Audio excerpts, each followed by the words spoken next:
Hey traders, David Frost, my strategic forecast. You're here for another episode of Common Sense Market Analysis. Today is Thursday, May 19, 2022. We're looking at a daily chart of the SPY or Spider, which is the proxy for the S&P 500. What do we have on the docket today? Well, we have some of the same stuff from yesterday on the docket, namely, are they going to breach the low from last week or not? The first question is, was today a successful test of the former low? This is the low we're referring to from the 12th. The low is 385.15, and the answer is no, it wasn't. What does a successful test look like? At least from where I sit, a successful test would be a spike of the low, a closing on that day well above that low of 385.15, and a rally. That's a successful test. If they breach the low and start closing daily below the low, it opens the door for the 365 that we've been discussing. Yesterday, we talked about the potential for a retracement of the weekly tail candle. That is still in effect. That is on the board. So if, in fact, they go up tomorrow, close the week well, close the week back above the 100-period moving average, or immediately get up there next week and start rallying, we'll be able to have said that was a retracement of the prior week's low. However, today, sitting here, we don't know whether they're going to breach the low, close below the low, or shoot up from here beginning tomorrow. We have no idea. You need to understand both sides of the tape. We can know from an intraday perspective what the more likely scenario is by knowing the shorter term numbers. And by the way, the shorter term numbers produce intraday trades, which we'll take a look at when we get to inside the numbers.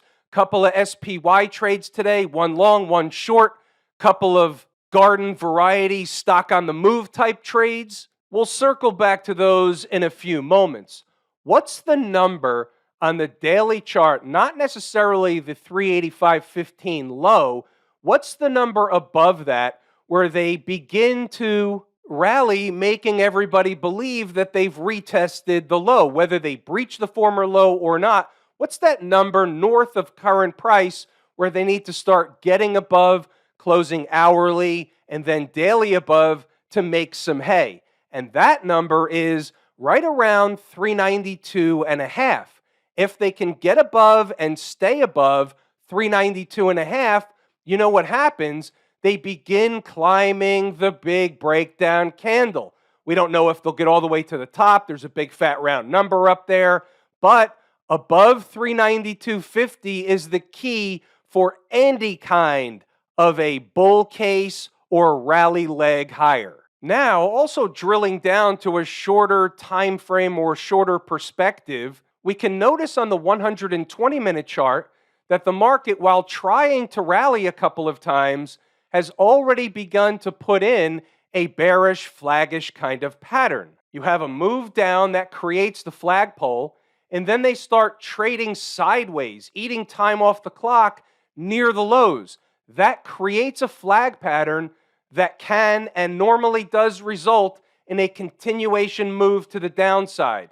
However, if they start getting above and closing candles above 392.50, for example, that bear flag pattern begins to deteriorate. Here's an hourly chart, and you can see it more prevalent on the hourly chart. You can see here the example of 392.50. They're not able to sustain price above that level. They need to recapture 392.50 to get anything going in the northern direction. All right, taking a look at inside the numbers, we're going to run through the commentary. We'll circle back to stocks on the move. Here's a word that I think is important to understand, important to realize. This is a very tough tape. It's back and forth each and every day. The daily chart has wide ranges. There's money to be made intraday. Trying to play positionally day in, day out, overnight is a very, very difficult situation. What I'm talking about and who I'm talking to are the traders that are trying to buy weekly options expiring this Friday, for example. They're playing it for a run higher or a run lower when you wake up the next morning looking to pocket some quick cash.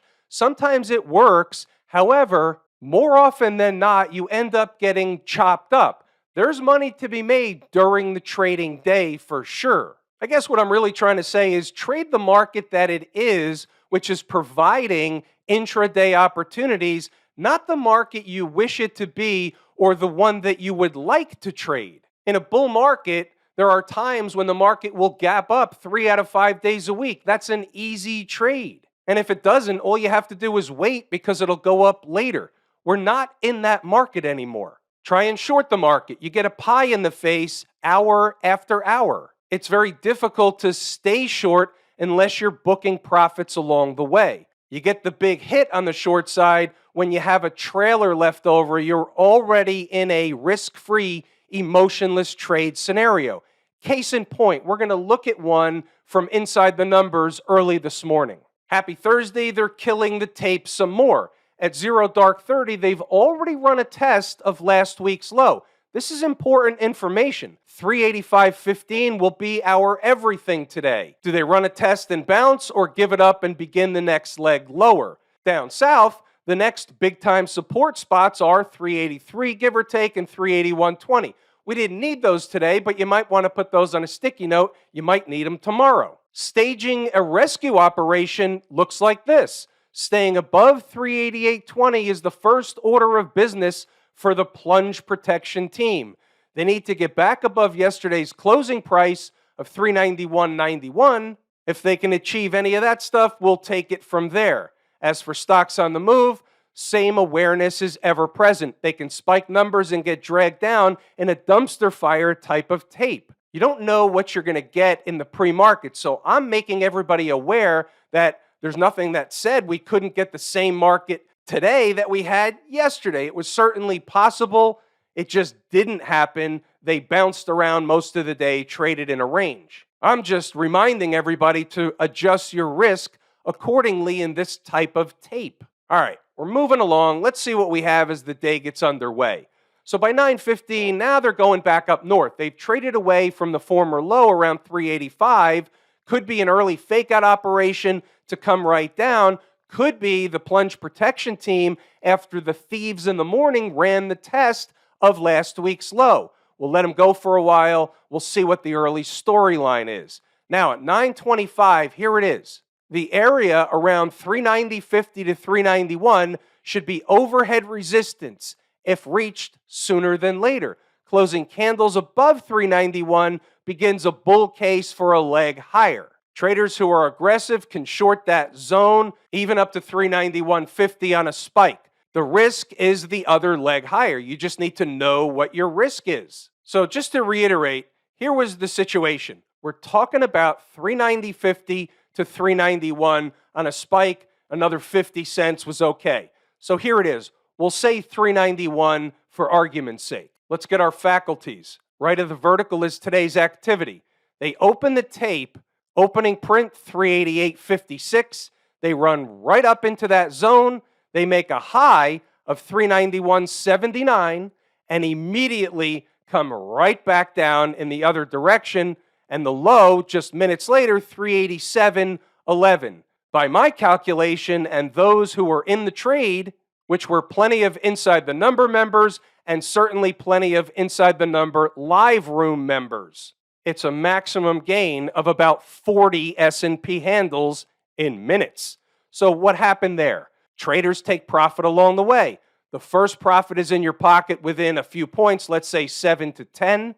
Now you've got a risk-free, emotionless trade on your hands. You have what's called a trailing position. You're taking profit along the way. And when they start to bounce, you let the market stop you out of the last component of the trade. And here it is. Traders who shorted up in that zone have already been handed their scalp trade, book profits, and hold a trailer for more. By 9:44, nice trade on the short. Traders need to protect it and hold the trailer. That was the morning trade we signed up for. What I was saying here at 9:47 is if they were going to go all the way down to the 385 former low and the overnight low, then we would expect a bull-bear battle around that area. This was a free ride. All right, Let's scroll up, pause the video, read the notes, go back to the chart to double check the work.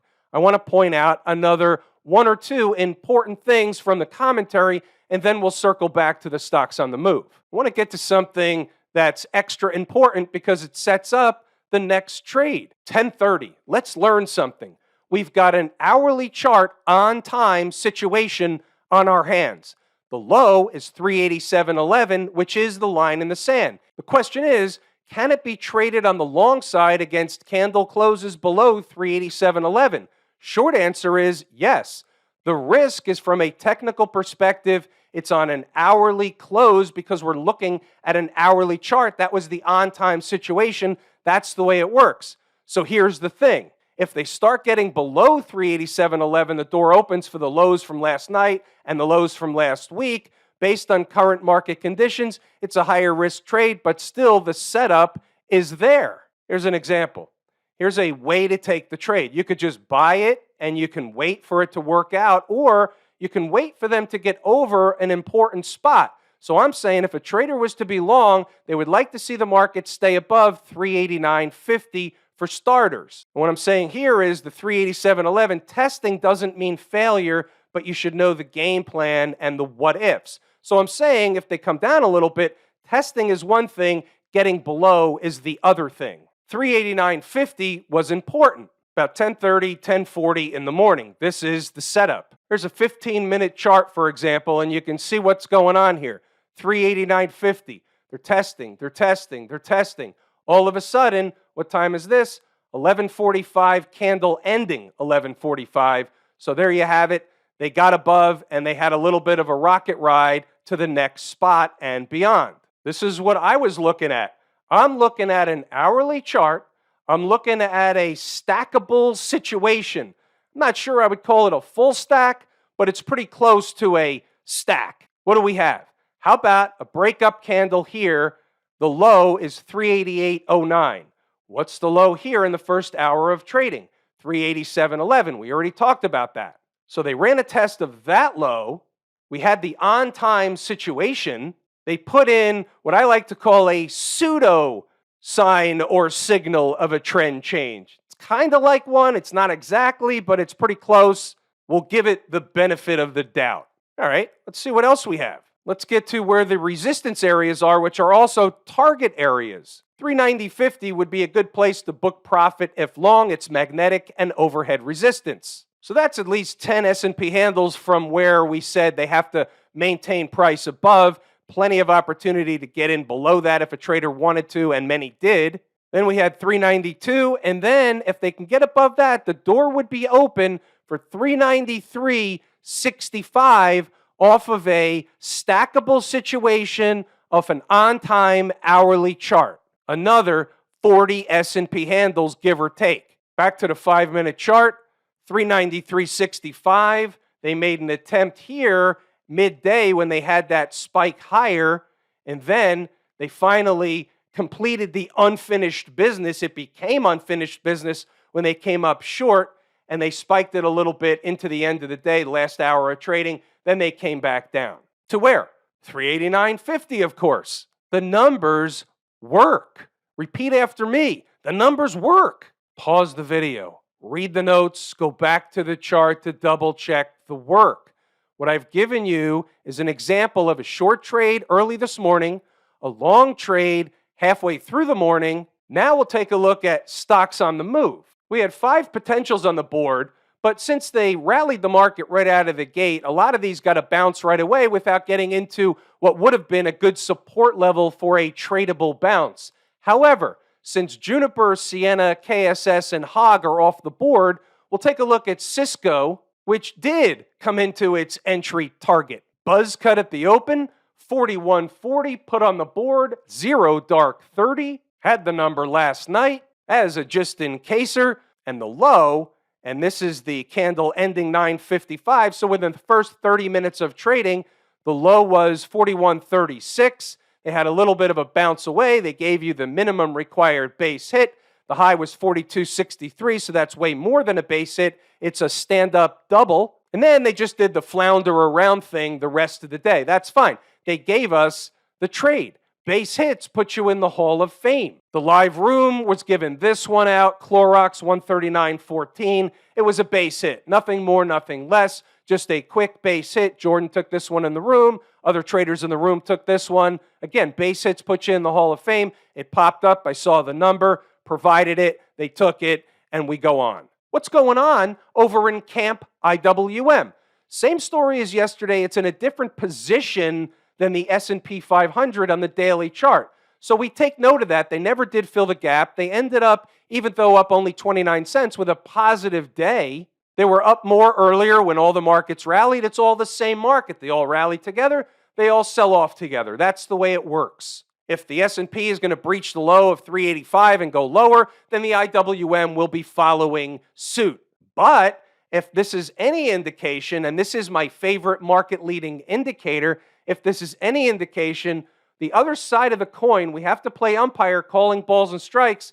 This could be one of our famous ABC corrective rallies, rally in a downtrend, but that's fine. You have an A leg up off the bottom. The B leg is a retracement. The C leg completes officially above the high of the A leg. That is the setup on the IWM at present. How does that setup go away? What's the other side of that? They come down, they fill the gap. The gap is 172.60. They start getting below and closing candles below the gap, close daily below the gap. That's a whole different ball game. The door opens for the lows and lower, but if they stay above, even filling it and bouncing off of it, this still has the potential for one of those ABC routines. What about the folks down at the transportation department?